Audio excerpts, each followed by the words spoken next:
pupunta tayo dun sa rooftop. So, yan. Dito tayo sa bahay ng aking nina. So, tingnan nyo naman, plant lover yan. Yung mga halaman din siya. And then, bayad lang tayo kasi ay natutulog.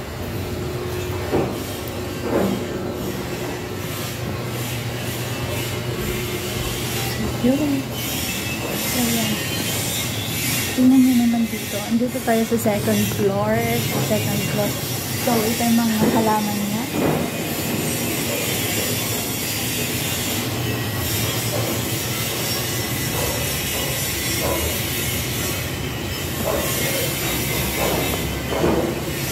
Sobrang maingay lang dito. Kasi merong nag-work doon.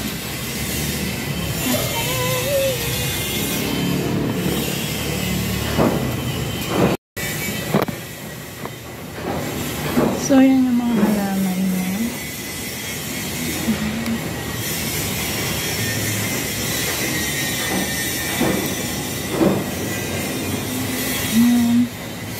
Kahit andito sila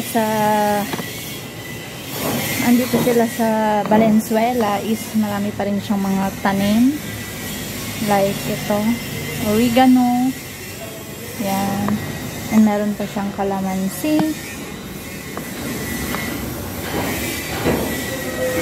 Ang ganitong mga halaman.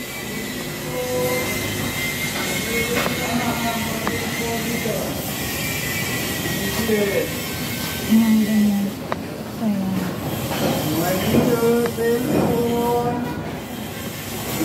Ayan yung mga yan. So, dito tayo sa second floor. And meron din siya mga roses.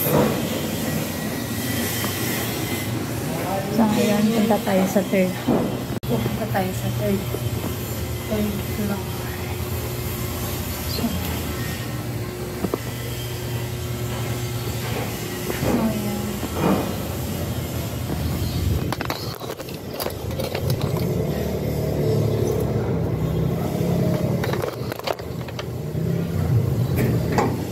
Yung open.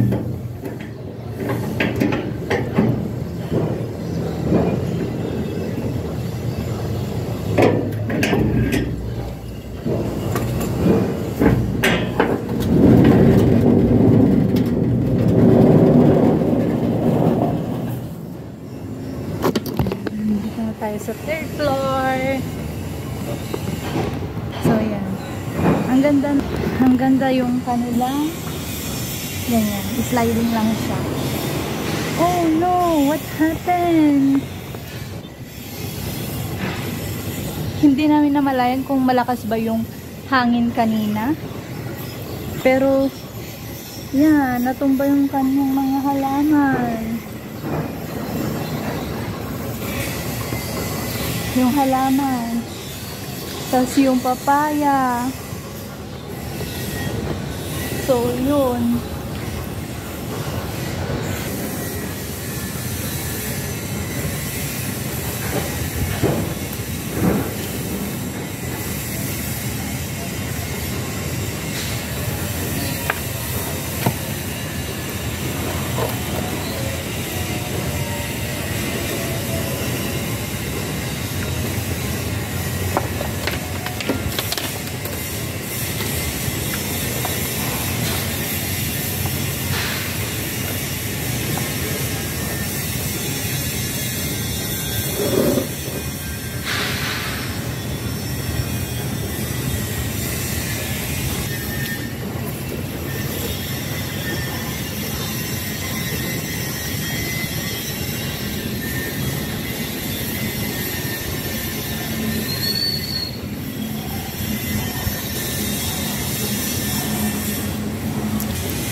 Sayang pa naman, ang daming bunga.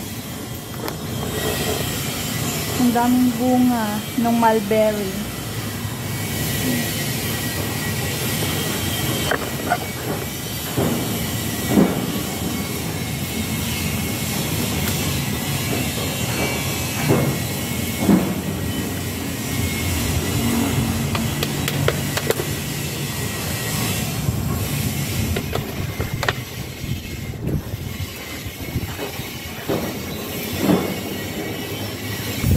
tayo sa rooftop. So, yun.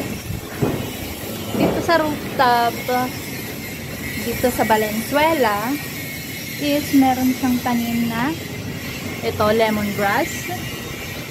Meron din oregano,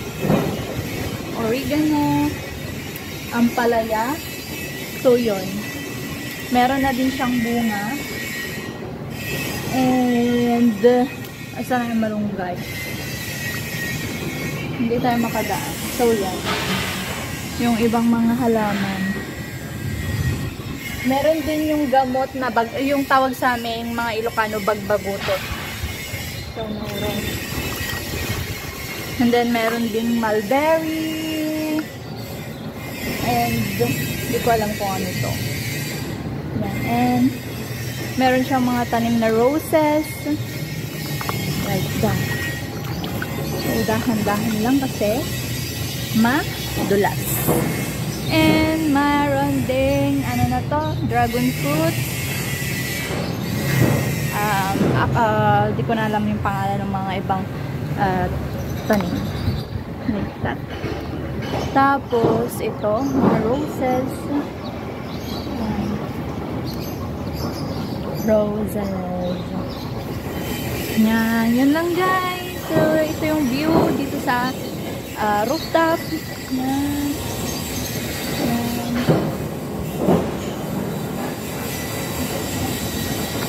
So, yun lang guys. So, bye-bye. So, yun guys. So, bababa na tayo.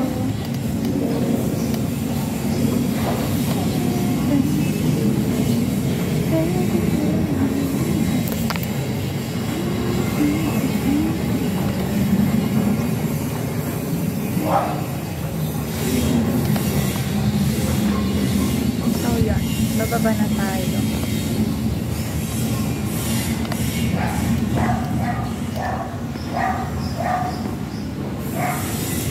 And then, ito close tayo.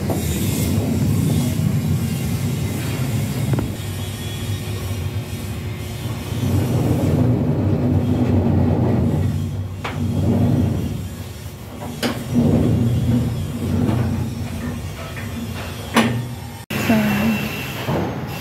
at yung mga yan is halaman pa niya.